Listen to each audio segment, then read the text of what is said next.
Hey cuties, welcome to Mimi Said What. I'm your host, Mimi Robinson, and this is Espi, my bougie bestie. Hola! Oh, we got a hola today. This is Unfiltered Girlfriend Chatter with a dose of TV entertainment and a side of pop culture. So I feel like it should be obvious today that we are in a different space. We done changed it up. We ain't got brand new on y'all real quick. So we are in the MakerSpace today.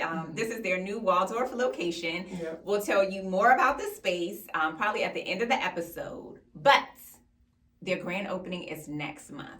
So we'll include that information too. So this is the podcast studio, and they got everything you need. Mm-hmm. Fancy stuff we don't even know how to work, but yes. There's microphones, there's lights, there's different lighting options.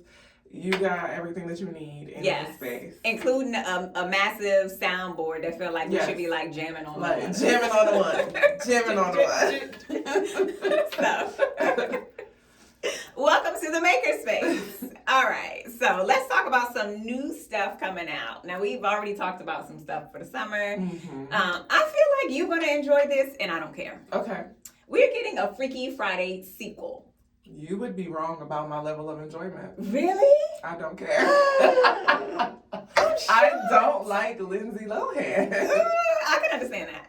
I could definitely understand ever since the Parent Trap remake, she's been on my shit list. Because why would you do that? So this is a vendetta. It is. This is personal. I'm holding a personal grudge against her. I have seen redheaded monster. Why would she do that?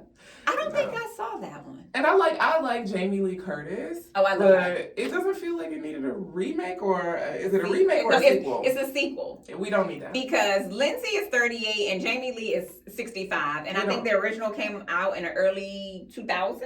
So this is like 25 I've seen it, but years. It's not something that I've seen multiple times. Oh, okay. So same. I'm not invested, but Disney was excited to share this information. So if y'all are interested, you're getting a sequel, and it's not coming out until next year. I love that for her. All right. Now, this new show I am excited about. This is firmly in my wheelhouse and probably not yours. Okay. It's called Raising Fame, and it's hosted by NBA moms Sonia Curry and Lucille O'Neal. I feel like you should be able to infer who they belong to. Yeah. So for the slow people, Steph Curry and Shaquille O'Neal's mom. And so the show is about superstars, not just athletes. Okay. And they're talking to both the celebrities and the people who raised them. Okay. Which Shaq's mom is like everybody's favorite grandma. Like she's always so loving and nurturing. She's so positive. And she's already in the public eye. Yes. Okay. So some of the guests are people we love. Danielle Brooks, Usher. I already know a lot about Usher. I don't know a whole lot about Danielle Brooks, who I absolutely love. Tasty. And then she killed it in The Color Purple. Yeah. So would love to hear, because that's a different level of glow up for her. Yeah. So I would love to hear her backstory. John Legend. I don't know that I know much about John Legend. I know he's from Chicago, but that's it. Which is why he did a lot of Kanye vocals and backgrounds and stuff like that. Chi-Town. Also, Magic Johnson. I know, I don't want to say everything, but I know plenty. We've heard his story for years. Kevin Durant, who is a local to the DMV, also a basketball player. Chance the Rapper. I don't know anything about his story other than he's from Chicago. I don't know either. Billy Porter. Oh, yeah. I know everything about his life. I always tell you I'm addicted to Audible, and I don't listen to his But I still want to hear that conversation. Fantasia. Okay. Who we got a little bit back in her Idol days, like her backstories. But she had a bomb blow up. She has had a glow up, and then she had another one. Yes. So that should be good. Shaq, of course. I already know about Shaq. And then Jon Batiste. Do you know who he is? He is a composer. Why do I feel like he's out of New Orleans? So he is incredible. He has a very quirky personality. Mm-hmm. He has a documentary, he and his wife is white, on Netflix. And she was diagnosed with cancer. And so they share kind of the highs and lows of her having cancer, the treatment and stuff, also paired with his career, his musical career. Interesting. The documentary on Netflix, I can't remember the name of it, but it is incredible. So I got a little glimpse into his life, but be curious to see like what their family say, because this isn't just them.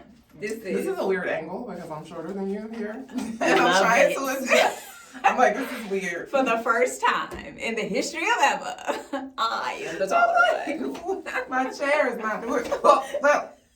Now you're a little itty bitty baby.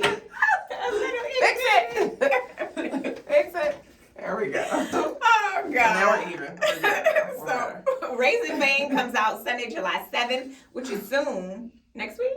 This week? Sunday. Okay. At 10 p.m. on TV One. All right, another new show you probably won't care about, but I'm excited about.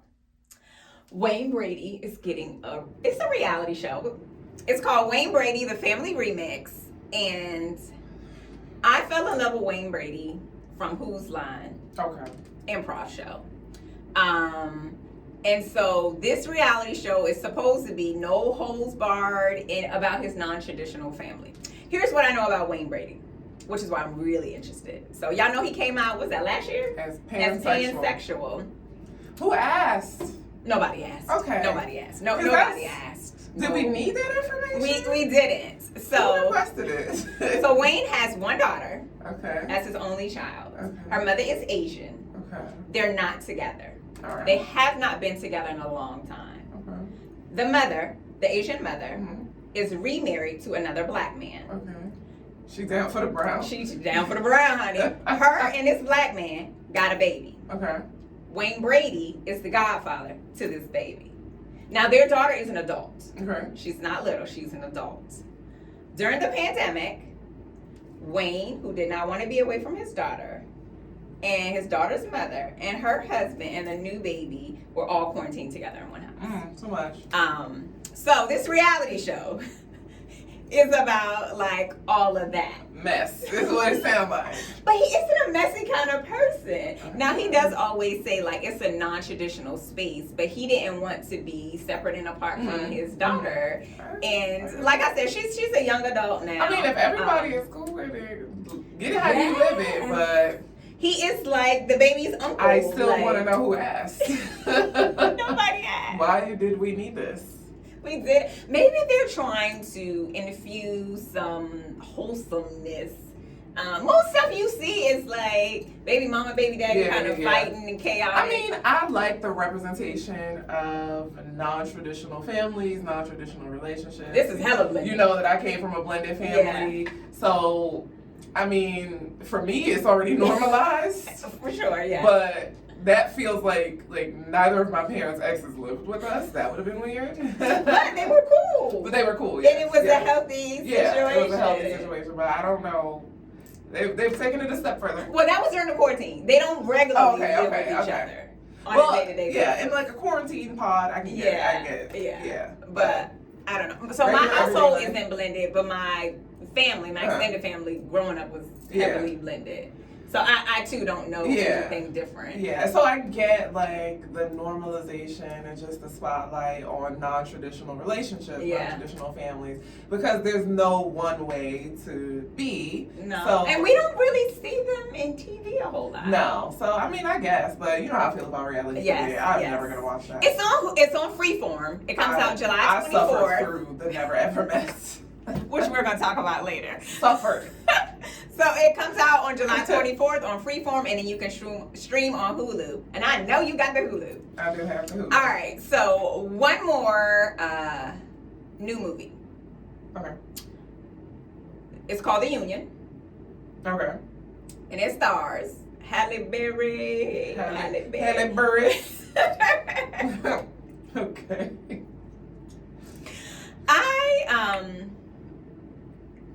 I don't watch a lot of Halle Berry's movies. Obviously, I've seen Boomerang. Bats is my shit. Yeah, 100%. If she didn't do anything else but Bats, I'd have been fine. Bats is my jam. But I I did like, I don't remember the movie. It came out a couple years ago. It was a boxing movie. She was a boxer. Didn't see it. It was a good movie. It was nice to see her. I had never seen her like so tough and kind of cutthroat. And the only movie that I like, other than Babs, I know that she was in a movie called The Call, where she was, I think, a 911 dispatcher. Really? And it was a kidnapper who was like toying with her. On the line? On the line, yeah. Why do I feel like that's familiar? Or maybe that might be another. That was actually a pretty good movie. Like, he had done this before, and she was determined to stop him this time, and so she like. It was action? More like a scary suspense thriller type of thing. Not your jam. No. Definitely suspense. I should just see myself out. But yeah, Halle Berry. She was Catwoman at some point. Never saw it. You know I wasn't watching Catwoman, and she was Storm at one point too, right? Yes. Yeah, I don't watch her and all of that. I don't watch. I've seen those, but they're not centered around her. Oh, like okay. if she was the lead, I'd probably be like, but yeah. Okay, so in the boxing movie, she was the lead. In this movie, it's her, Mark Wahlberg, Marky Mark, and the Funky. He will always be Marky Mark. So. It's kind of like, I guess the two of them are the lead. So the premise is they were high school sweethearts. They run into each other after 25 years. One of them is a spy and one isn't. Okay. Yet they both together end up in a world of espionage. Oh, fun.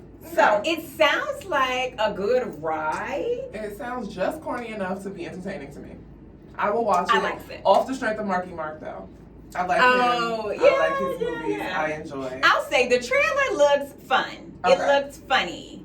I'm not someone who needs a deep plot for every single movie. I actually prefer a movie that I don't have to use my brain. Yes.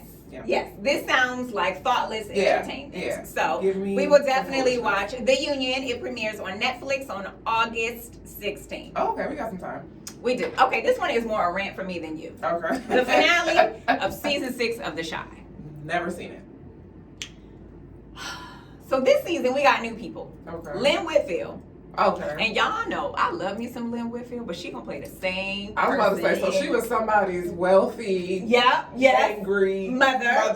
Sassy with a vendetta and will put a gun to your face. Same thing. Oh, and she had a little PYT. She had a little young man. A little tenderoni. No, it was a tenderoni. It was a huge age gap. And the tenderoni was played by Jason Weaver. Oh, I used to be in love with him. Simba?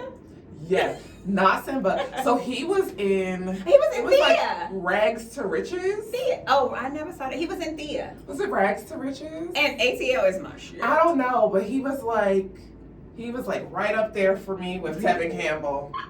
I loved him. Loved. Confessions. And then I don't know, the crack got him at some point. I feel like it did. I don't know. I don't think he did crack. I don't know. I'm gonna fact check that. Here's why I'm gonna say he didn't. He still has his Lion King money. Like his mother. And he's talked about this publicly in interviews. So if y'all don't know, he was Simba in the first animated Lion King. Mm-hmm. He sang the I Just Can't Wait to Be King, which I love the soundtrack for that one. And his mother negotiated the shit out of his contract, and she did not have any experience. He still gets royalties. He still gets royalties to this day. So they wanted to give him a one-time payout for the songs, and they play them indefinitely. Now, you know, they done had about 1,700 versions of the Lion King. So he done missed out. And they had like the animated series and all of that. So he's still getting his money. He still got it. So maybe not crack, but he did fall off a little bit. He did. So I don't know what he was doing. But I love ATL. All right, so we got him. Lynn Whitfield, the brat. What? Okay.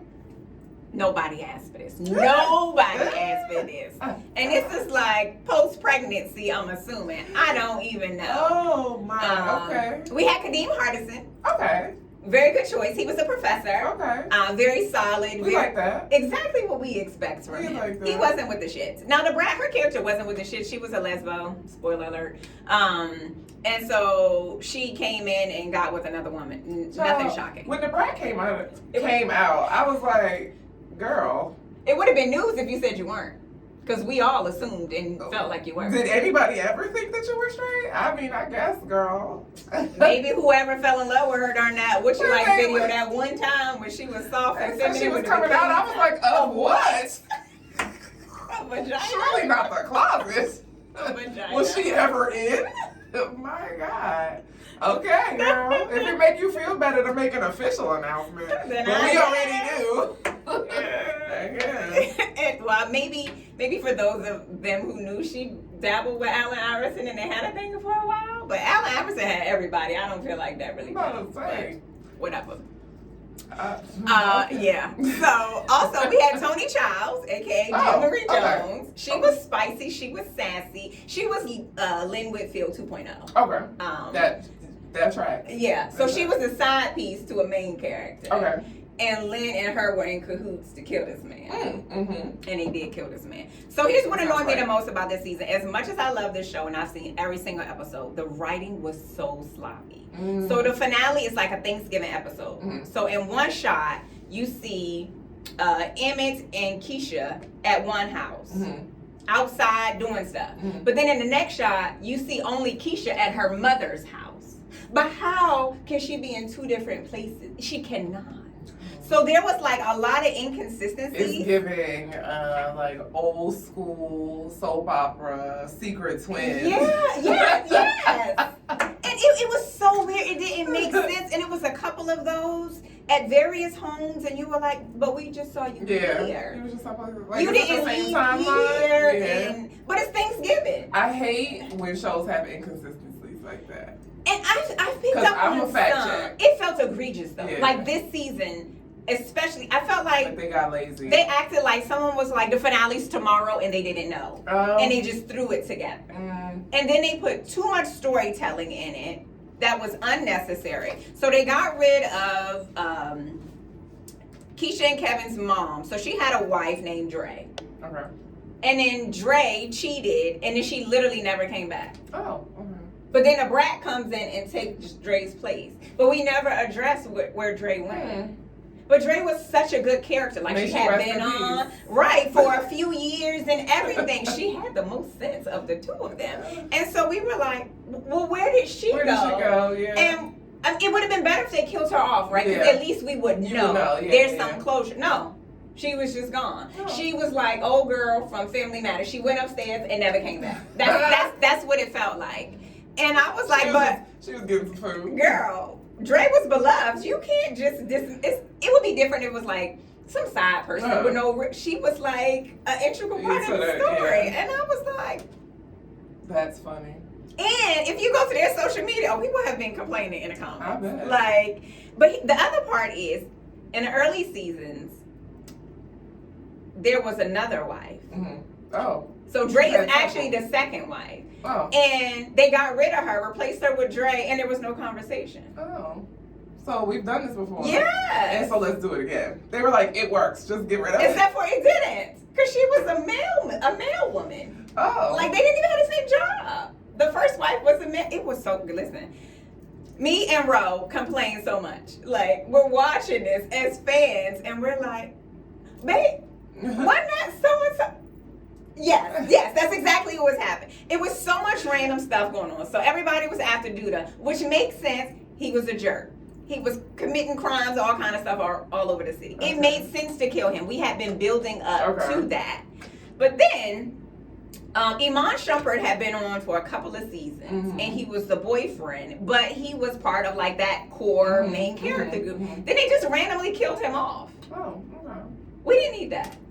It didn't make sense. It doesn't sound like. And Lynn Whitfield came in this season because she was his mama. But why did we kill him? It didn't even make sense. No, it was so unnecessary. So, dear Shy, Lena, I love you like a fat kid loves cake. I have been in Lena's DMs over the years, and she responds back to me. I like her. But this ain't it, hon. Like, this ain't it. I feel like this season, the Shy is like on life support. If they don't redeem themselves next season, that show is just going to implode. It's like, you cannot keep going like this. I mean, if their ratings are unaffected, then they are. I guess. But Misery don't like company.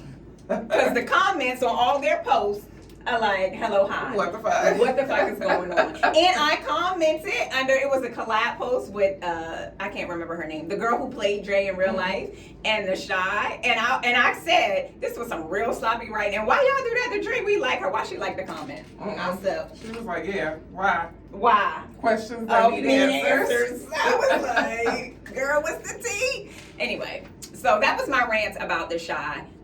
They're pissing me off and they need to get it together. Now this is gonna piss you off, but we gonna talk about it. No. So we told y'all about the Never Ever Mets. Mm-hmm. And we thought the premise was stupid from jump. Mm-hmm. Nevertheless, we went along on the journey. By force. And they played in our goddamn face. Girl! When I say that finale was a whole, what did they say on Bridgerton, charade? It was a charade. It was a charade. Girl. I was like, I want my money back. Man, this shit was my free. time. Reclaiming my time. If you watch Never Ever Mets, you were entitled to compensation. Okay. Let me tell you. Because it was a lot. All right, so we're going to start with Alexis and Dominique. They had been dating virtually for 6 months before they met in person. They left on day one because they was nugging and they got kicked out. Yeah. They got kicked out. As well they should have. They should have. Okay. Then there was Sienna and Brandon. They had been dating online for 10 months. Now she called him a bitch. She called him a bitch like 2-3 times. I said, girl. Oh my God. She was so angry. She was out of pocket. She was out of pocket. So they were the second ones to leave. They were the second ones to leave. They lasted a few episodes, enough for her to keep calling him a bitch. And then he was like, I'm not She needed to go see the lady. She did. She did. She was the problem. Yeah, she was because he was always respectful. Mm-hmm. He seemed like a good gentleman. Mm-hmm. Everybody else in the house had a great rapport with him. She was the problem. She was the problem. 100%. It was not him at all. Like the women and the men were like, girl, he cool as hell. What's wrong with you? You called this man a bitch and he still ain't say nothing bad about you. I would have. Because they were playing pool. I'd have hit her with a pool cue. Right upside your head. Girl, who's officer? I'd have big red your ass over the balcony because my office hours. Like, she was so toxic. I was glad he left her. Because at first I wasn't so sure he was gonna cut the cord. Yeah. It took a couple. And her hair was a shit mess. I was just tired of looking at her, honestly. Because why does she swoop? So it came from back in. Why do you look like this? This is crazy. Stupid. She had like some faux locks. It was tragic. It was tragic. Okay, so then there was Shay and Josh. They dated for 12 years online. Dated. He had a baby on her before they even met. And I thought they were going to go the distance. Despite the fact that he had a 3-year-old in this 12-year span. And mathematically, that means that he was sleeping with somebody else. Yes. I was rooting for them. We were all rooting for them. Fucking mess. A mess. Okay, so They ain't make it. They ain't make it. Well, they didn't get kicked off. They made it to the end. Yes. So they made it to the very end, and because this was virtual, the finale was like, we're going to bring the couples in one by one, well, couple by couple, virtually to get a recap. So the recap was 4 months later. 4 months later. So 4 months later, like they were cool in the house, they were making plans and everything. 4 months later, child Shay come up and she like, we ain't together. We ain't been together. I ain't spoke to him. And he ain't shit. Basically, she was like, he's a whore. He's always been a whore. And he gonna keep damn girl. I was like, what girl? Was it another baby? Right. Blink yes. Because he had a baby on you, and you still moved forward. So you knew what you was getting. He must have put that thing on her when they finally got in the house. And she had the Delulu, honey, because... Listen, girl, we all been there. Not me. No. Because you can't have no baby on me. Oh, no. You can't have no baby on me. I haven't been there. No. I was like, wait. You might have maybe not all of us. Not all of us. But they have a baby. Many people have been there. Many people, but not us. Has it been y'all? Tell us in the comments. All right. Then there was Joanna and Aaron. They were dating for 9 months. And Stevie Wonder and Ray Charles already knew that this wasn't going to work. Okay, from episode 1, Joanna's trifling ass dragged this out. I was like, girl, just say you want to be on TV. Because why are you here? Because you don't even like this man. No, not romantically, not as or a friend. Anything. Anything. You didn't like him. It pissed me off. It was no Zazu at all. Honestly, here's what pissed me off about. I liked him more than she did. Yes, she pissed me off, but only because I think he's a gay. I wanted him to man up, and that's what enraged me. Maybe they decided like. Maybe they were in cahoots and were like, we both just want to be on TV. Maybe. Now that, because he's looking for a lover, and maybe he'll find it after the show, because I for sure thought he was gay. So they made it to the end of the process. And in the last episode, as they're about to go home, she's like, oh yeah, we need to talk. Bitch, we need to talk 9 episodes later? What? Oh yeah, I'm breaking up with you. But thank you, it's been so much fun. Oh, and then for her recap 4 months later. Child, when she was like, I don't even know if my person is gonna be a man. Joanna, go, Miss Girl, we don't want you either. Is that what y'all was talking about? Both secretly being gay? Is that what's the conversation? Is that why they say? I don't know, but it was on behalf of the women, and I'm a straight. However, I think that I can speak for the legitimate qual. On behalf of the community. They don't want you. They don't want you. They don't want you. Mm-hmm. It's you. You the problem. It's you. She's for sure. Go talk to the lady with the other homegirl. Y'all make some appointments. Y'all need to see the lady. Oh God. Okay, so then we had Millie and Greg, and they were dating for 3 years. They made it to the end of the episode. Dating for 3 years. They were in a good place. Mm-hmm. They might be the only ones who got They were the only ones who had some sense, because it seemed like they were moving at an appropriate pace. Like, they weren't trying to rush it. Yeah. They knew that they each individually had some things that they needed to work through, and they were going to figure it out together. I think they were very still smart. Seeing each other. Yeah, they didn't get clouded. Like, let's get married tomorrow. No, even then, because right away she was like, we're not about to just sleep together on the first night because we're here. Like, she wanted to get to know him more. And I think that was smart. They didn't allow the process or the people in the house to rush their timeline. Because they were coming for them. Like, y'all ain't slept together? Are we teenagers? Right. What is wrong with y'all? Because we got an available PMV. We supposed to mash them together just for funsies. I don't even know this man, really. I just met him. And so did y'all. Nasty. That didn't stop it. Bunch of freaks. Oh God. Okay, so then there was Sandia and Chris. Jesus. They were dating for 3 months, and Chris is he qualifies as a fuckboy. 100%. He does. 100%. And I stand on what I said before. She should have smothered him with a pillow. She should have. 100%. Surprise, surprise. They made it to the end of the process, and then the 4-month recap, they were sitting there together. I was shocked. Same. Because how? And I don't know, was it a pleasant surprise? As far as I can tell, he's a terrible person. So his whole, one of his many dumb thoughts that he freely shares and stands on is that women don't make good decisions. Obviously she don't. Taronda, the host, was like, what about your mother? And your and clearly. And she got him together. But clearly Sandia don't make good decisions because she decided on your ass. But then she said to him, she was like, so have I not made good decisions since we've been together? And he should have said me, because no. And he was silent. But because I guess to him she hadn't made a bad decision, but he is a bad decision. He 100%. really is. I was shocked. They said their families had met one another. Of course, his family loves her. I don't know how her family feels about him.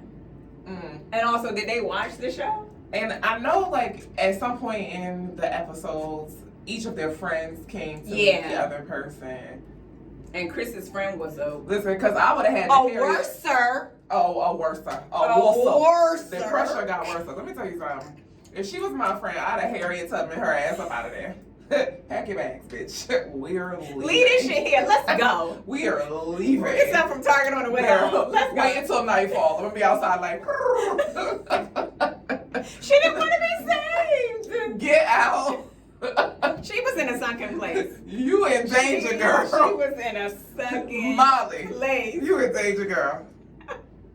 God.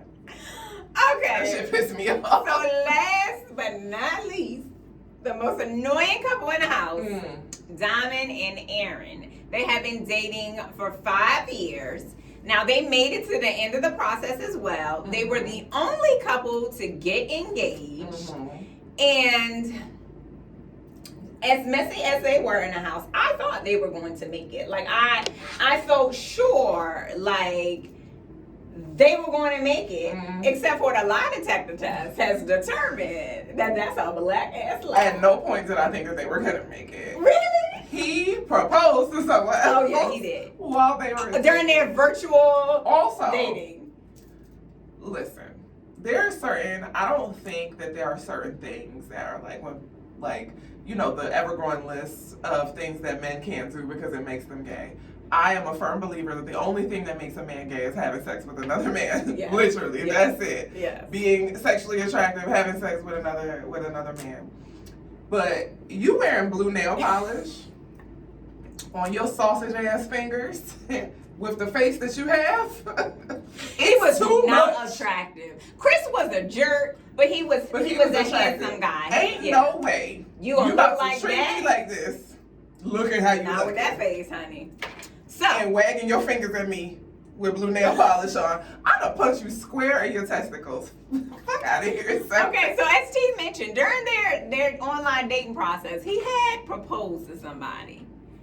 He decided, or she And posted it on Facebook. Yeah. So did the girl tell him no, and that's why he went back to Diamond? I don't recall. I don't recall that. They lost me at that But it bullshit. did not work. Now, And she was like, I got my happily ever after. oh reason. girl, she was so sure. It was given to Lulu. But she act like she was better. They both act like they were better than everyone in the house because they were older and they were so much. And wasn't he a minister, a preacher? I don't know. Or no, they were both preachers' kids. Yes, that's what it was. They were preachers' kids. So for the 4-month check-in, she was like, he ghosted her. She ain't heard from him. And he didn't want to give up his exes. Yeah, the host asked, would he give up his exes for her? And he said, no. How you? Girl. No. Mm-mm. Listen, if you gonna get played by somebody attractive, at least.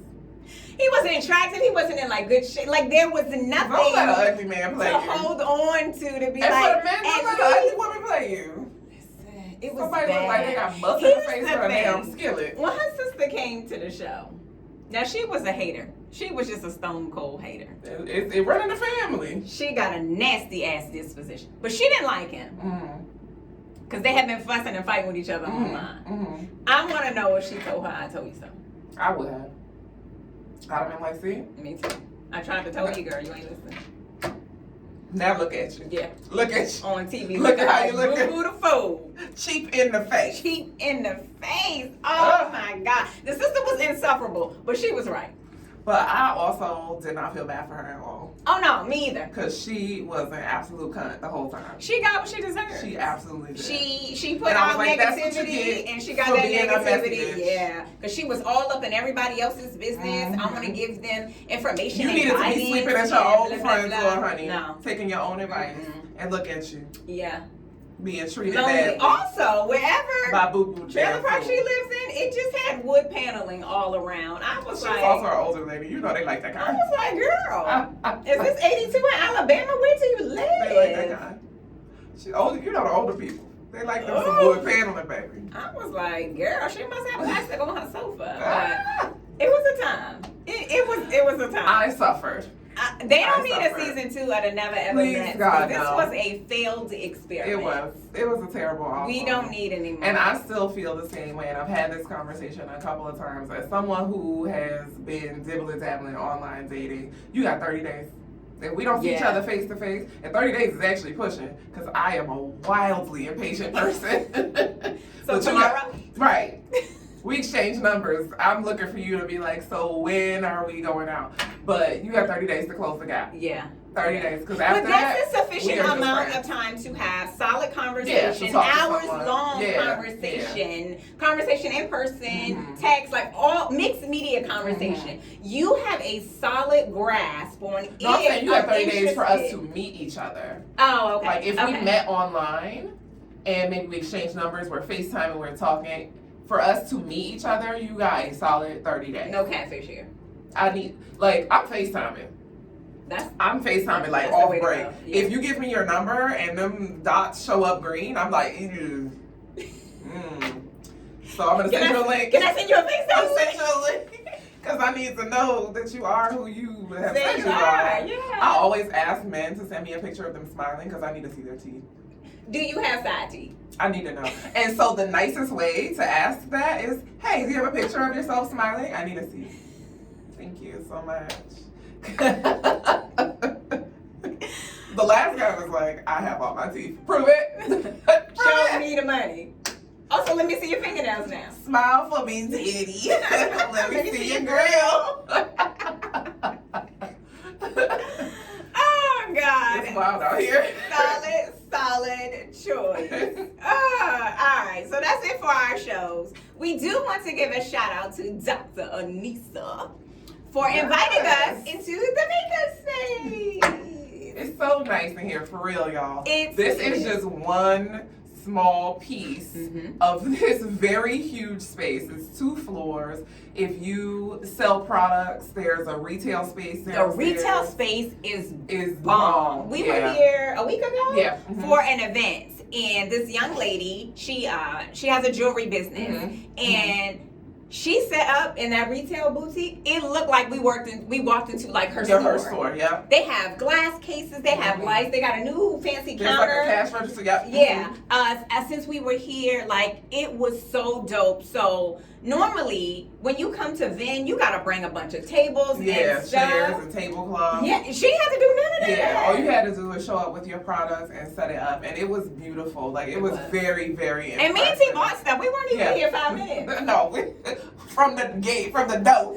That's the first place we went. Yes, and we were in there for a while, and I went back and got some more stuff. But it's the space. It makes you want to come and spend your money. Because it feels very organic. Yeah. Like this was her space. So you can customize it to whatever you're selling.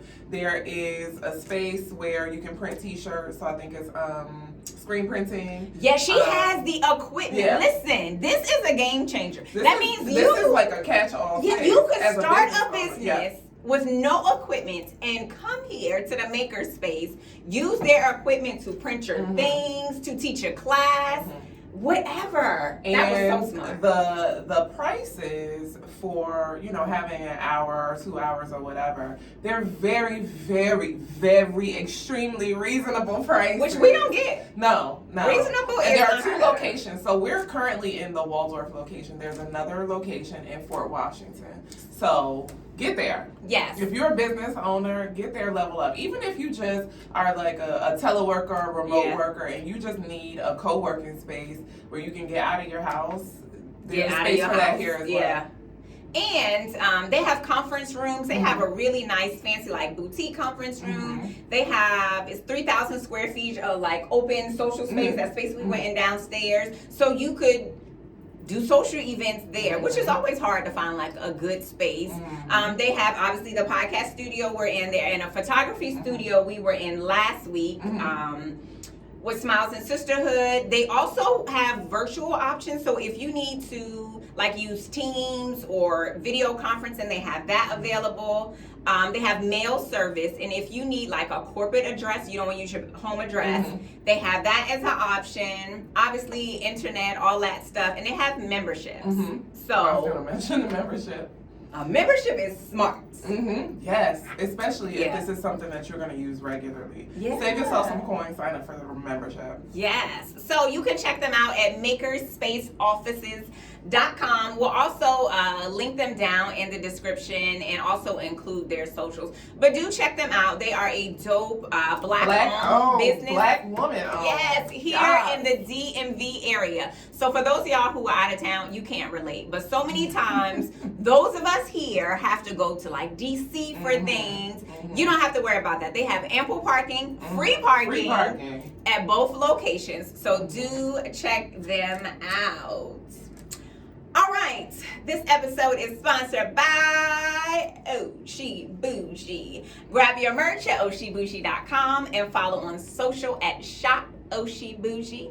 Thanks for tuning in to another episode of Mimi Said What. Like, subscribe, y'all know, do all the things. Tell your people. You can follow me at Mimi Cute Lips everywhere on social, and you can follow my bougie bestie at The Style Medic everywhere on social. Until next time, cuties. Bye.